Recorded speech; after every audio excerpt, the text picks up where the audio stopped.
鱼会不会口渴？会不会睡觉啊？那么我们一般认为鱼不会像陆生动物那样有意识的感觉到口渴。那对鱼来说，喝水只是一种自然反应，一种条件反射。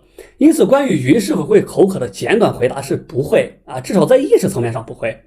就像我们生活在空气中一样，那么有些动物就会问，这人会不会感觉到缺氧？我们的回答肯定是不会，至少在意识层面上不会。我们吸收氧气、呼吸氧气，那是一种自然反应。但鱼确实需要喝水啊，需要吸收水分。如果是陆生动物的话，你整天泡在水里啊，那过多的水就会导致你死亡的。但是鱼类对水的调节非常非常的微妙。这个问题，我们先放一下啊，我们说另外一个问题，这鱼会不会睡觉啊？会。任何脊椎动物都要睡觉，当然鱼也不例外。但是鱼没有眼睑，因此睡觉的时候是睁着眼睛的啊。如果你发现鱼一动不动，只有鳃在有规律的打开闭合的时候，就说明它在睡觉。不过不同的鱼睡觉有不同的特点。那么有些鱼为了躲避天敌啊，它们会躲在暗处睡觉的，比如草里还有岩石的后面。那么有些鱼甚至会把自己埋在沙子里睡觉的。有些鱼还会这个边睡边游泳啊。好，那下面我们就来看一下鱼到底是怎样喝水的。那和其他动物一样，鱼也需要在体内保持水以及其他矿物质的平衡，这样才能生存，才能活动，对吧？那对鱼来说，由于它一直处在水中，最主要的问题，它不是在体内摄取足够多的水，它要想办法调节体内矿物质的浓度平衡啊。那对于淡水鱼来说，它们血液中的盐浓度比周围环境中的要高，啊。虽然鱼类的皮肤几乎不透水，但它们在呼吸的时候啊，鳃会不断的与周围的水接触的，水就会通过渗透的作用，不断的进入鱼的血液。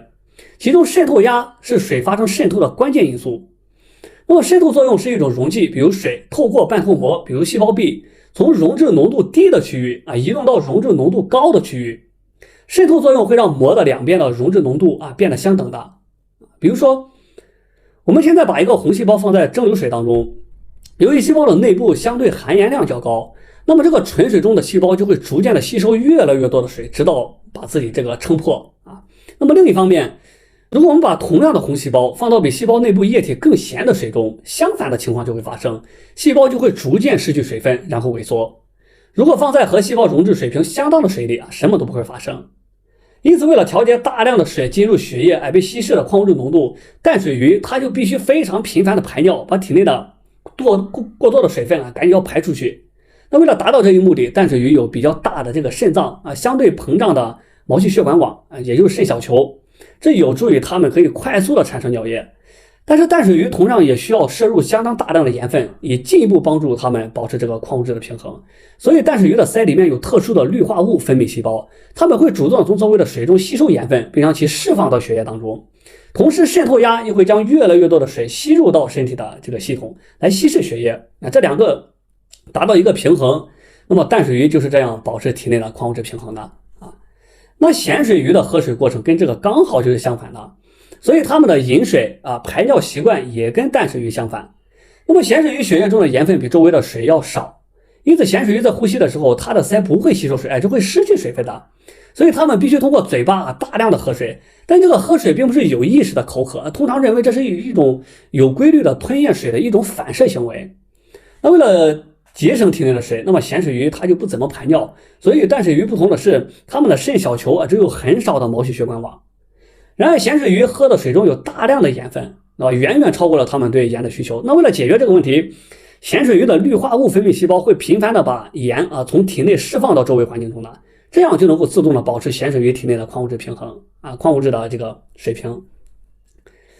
这就是为啥你看这淡水鱼它就必须生活在淡水里面，咸水鱼它就必须生活在咸水里面，就是这个原因。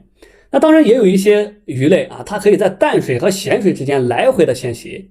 这就是因为它们的体内有双向调节的能力，只需要一个短暂的适应期，它就能让这个身体在淡水鱼和咸水鱼中来回的转换。比如说鲑鱼，它一开始就生活在淡水中当它们向咸水中过渡的时候，就会自动的喝这个越来越多的水，同时排尿量也会开始下降那么与此同时，一种特殊的酶会导致鳃内的氯化物分泌细胞的功能发生逆转的，从吸收盐分转换到排出盐分。那么它们迁徙的时候，通常会在潮间带停留好几天的时间，等身体完全适应以后，就可以安全的这个游向大海了。当它们回到淡水中产卵的时候，同样的事情又会反过来发生。好，那今天的内容就到这里，我是理论科学，点个关注，我们一起学习有趣的科学知识，拜拜。